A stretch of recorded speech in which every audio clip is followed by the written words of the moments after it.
there is no right, if you look at the Constitution of Kenya and the laws we have in this country, to be gay, to be a lesbian, to be transgender, or to be queer, which is what the Q stands for in LGBTQ. To the contrary, we should read the provisions of Article 45 of the Constitution. First, it places the family at the very heart of the society. In fact, what it says is that the family is the fundamental unit of the society. At sub-article 2 of Article 45, it says only people of opposite gender can marry one another. And that is the law of Kenya. I'm aware this thing is in all government offices. This thing is even in parliament. This thing is even in the media. This thing is percolating all over. But I want to tell the people imagining we can withdraw, because I've been receiving threats telling me, Kaluma, withdraw from that enterprise. Tell them to study my history with matters concerning the family. Yeah. We brought down the slave queens the other day. Kaluma brought the Marriage Act, which has consolidated all marriage laws. Up to the time we brought the Matrimonial Property Act, Kenya was relying on 1882 laws of England on matrimonial property. On family, there is no backpedaling. And don't call me to say I'll not go to your country. What do we lack in Kenya? You can cancel your visa. I was a short while back in a foreign country, and you can imagine being approached by a fellow man asking me to go out and mess with him, sleep with him. And the guy has the audacity to tell me I look nicely round. Can you imagine? What a level of perversion. So I'm telling our people that this is an enterprise which is going on. There is no reverse gear, and it is going to succeed. On the day this bill is going to be tabled, it is going to be Kenya versus Sodom and Gomorrah, the other side. Yeah. Anybody who will rise to oppose will belong, and Kenyans will see them to Sodom and Gomorrah immediately. And as Kenyans will fight very hard, and I know we are more than the people of Sodom and Gomorrah sent in this parliament, I know we will succeed. So I appreciate what is happening. The bill has been drafted. We are now waiting for parliament to move forward.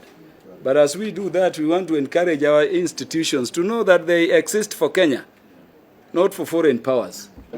Do you find it any coincidental that that determination by a majority of the bench members in the Supreme Court was handed down when the First Lady of the United States of America was arriving in Kenya? It's not a coincidence.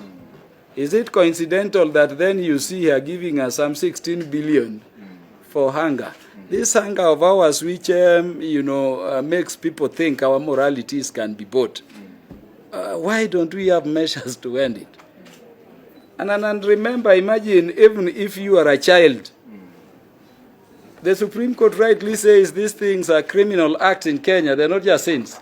But then the Supreme Court goes ahead and says that the association of these criminals still has to be registered. What are you talking about? What a contradiction. It's like telling convicts, murder convicts, you can register murderers association. What will stop terrorists from approaching the NGOs board to say we also want to be registered? It will stop rapists from saying we can now be registered. We are going back to that Supreme Court, and I'm encouraged by the position taken by the churches. Because people think you cannot appeal to the Supreme Court, but you can go back for a relook, review. And I take courage in the fact that only 3 judges of the Supreme Court decided so.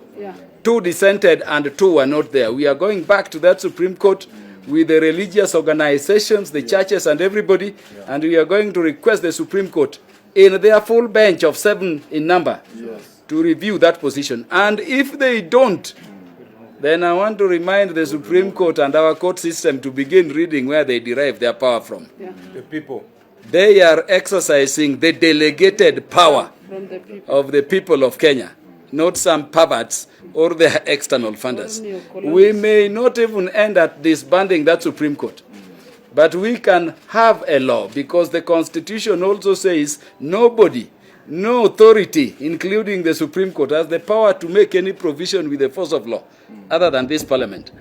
So if we don't succeed in that Supreme Court, there will be a provision in the bill we are going to propose that will deregister, if they would have been registered, any organization encouraging or promoting this vice. That is our position.